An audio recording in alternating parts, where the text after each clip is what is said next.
If you've ever needed a task to run automatically on Linux, that is where most beginners get stuck.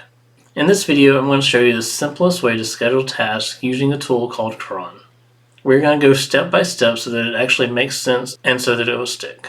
I've included a link to try Linode for free if you would like to follow along in the video description. Now let's move to the terminal. Now before we type anything, here's the idea in plain terms. We're going to tell Linux, run this command at a specific time automatically. And that's it. Linux uses something called a cron job to do this. Think of it like a built-in scheduler.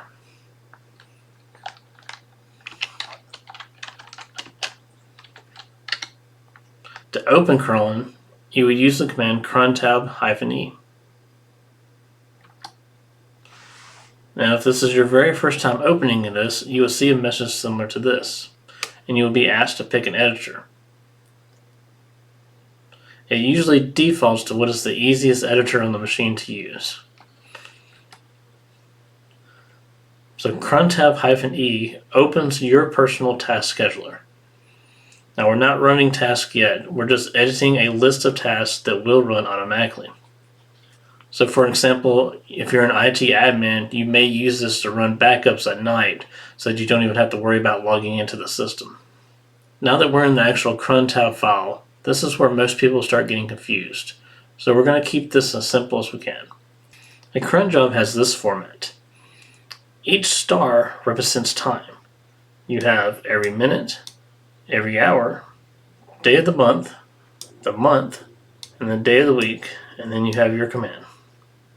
So let's start with something simple. We're going to write a message to a file every minute.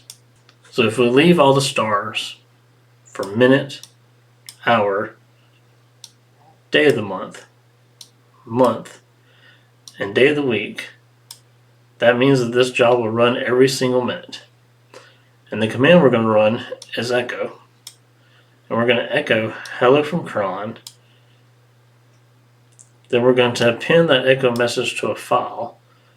And the file we're going to append it to is cron-test that will be in my home directory since this is my cron tab. And so we're going to do Control X to save this. We're going to hit Y to confirm and enter to keep the file name. And so I'm going to do a quick date to see what time it is, and then I'm going to wait roughly a minute.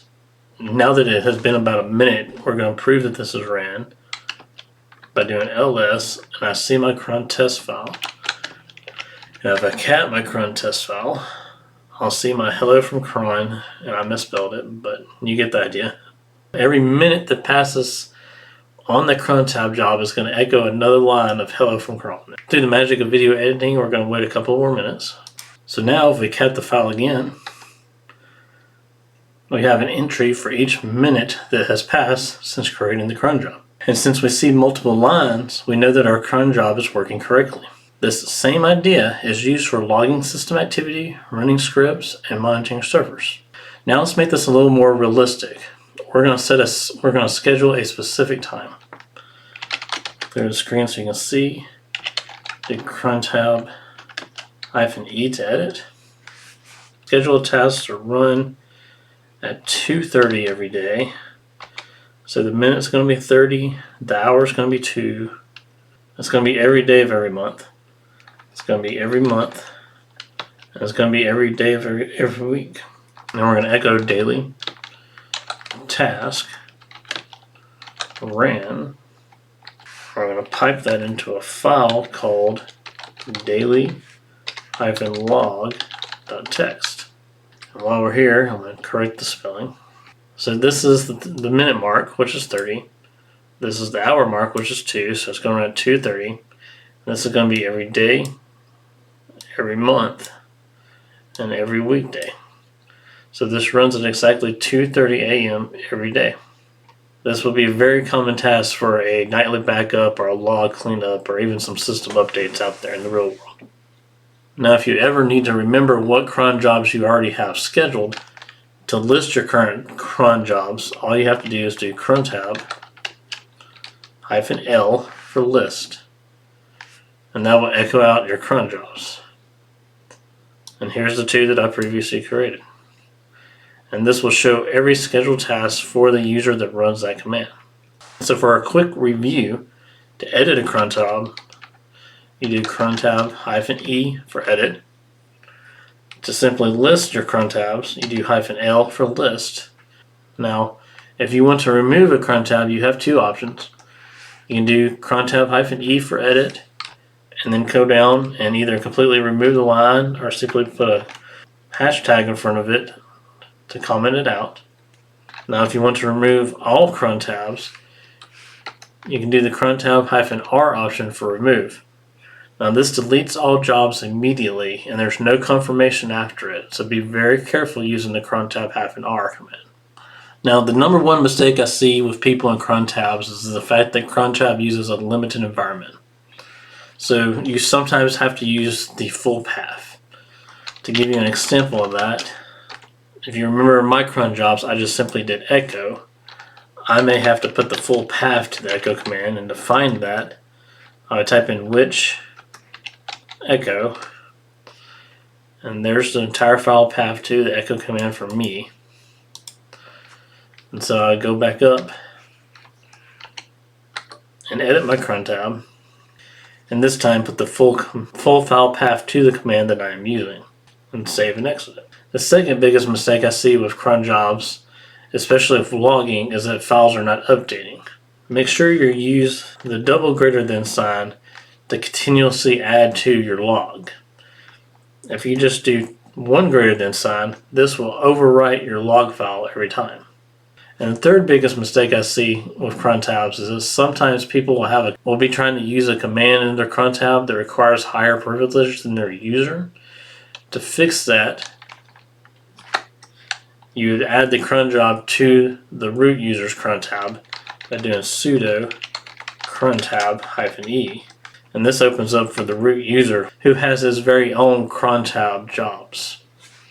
And these would be jobs that have to run as root. Now let's take a quick look at something you would actually use every day in IT. Imagine you have a backup script. And you want this backup script to run every night at midnight. So we would need to create a cron job for it. So we do crontab-E. We want it to run at midnight, so that's going to be 0 for minute, space, 0 for hour, and then we want it to run every month, every day, and every week.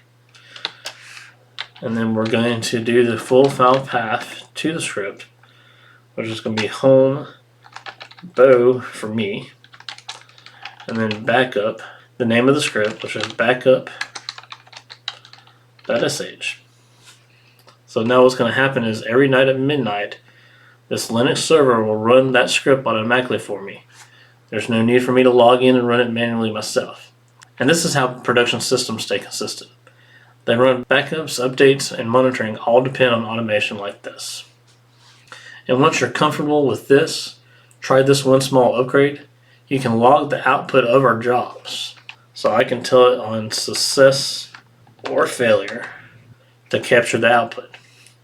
And this helps you debug if something in your cron job is not set up right and is wrong. If anything we covered today feels new to you, that is perfectly normal. Work through these steps a few times until it starts to feel natural.